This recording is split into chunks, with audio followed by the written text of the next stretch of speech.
Hello mic testing hello रानी होनी माने बातों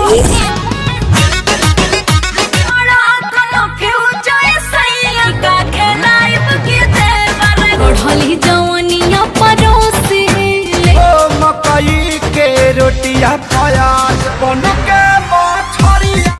भाई लोग नमस्कार, आप लोग कैसे हैं? आशा करता हूँ कि आप सब बहुत ही अच्छे होंगे। जी हाँ दोस्तों, आप सभी को बता दूं कि आपके चहेता singer global star Khesari Lal Yadav ji ने आप सबके लिए बहुत ही हाई लेवल का मूवी, जी हाँ तो बहुत ही हाई लेवल का मूवी आप सभी के बीच लेकर आ रहे हैं। जहाँ तो जिस मूवी का नाम है संघर्ष 2। जी हाँ तो संघर्ष 2 बहुत ही हाई लेवल का मूवी है। जहाँ तो पूरा भोजपुरी इंटरडेक्सी में, जहाँ तो पूरा भोजपुरी इंटरडेक्सी में तहलका मचाने वाला ये मूवी है। जी हाँ दोस्तों, आपसे बता दूँ कि अभी तक भोजपुरी में कोई फिल्म ऐसा नहीं बना सो इसका रिकॉर्ड तोड़ेगा। जहाँ तो पहली बार, जी हाँ तो पहली बार भोजपुरी में यूट्यूब पे ये मूवी चढ़ने वाला है। जी हाँ तो आपसे बता दूँ कि बहुत ही जल्द, जी हाँ दोस्तों बहुत ही जल्द आप सभी को सिनेमाघरों में दिखाया जाएगा। जी हाँ दोस्तों, पहली बार यूट्यूब पे ऐसा हल्का फिल्म चलेगा। जहाँ तो KGF की तरह फिल्म है। जहाँ तो KGF का नकल करके बनाया गया है फिल्म। जहाँ दोस्तों आपसे बता दूँ कि बहुत ही हल्का धांसू गैंगस्टर टाइप का फिल्म है। जहाँ दोस्तों आपसे बता दूँ इस मूवी का एक्शन किए हैं खेसारी लाल यादव जी। जहाँ तो खेसारी लाल यादव जी बहुत ही हाई लेवल का मूवी है। जहाँ दोस्तों आप लोग के बीच में बहुत ही जल्द आप सभी को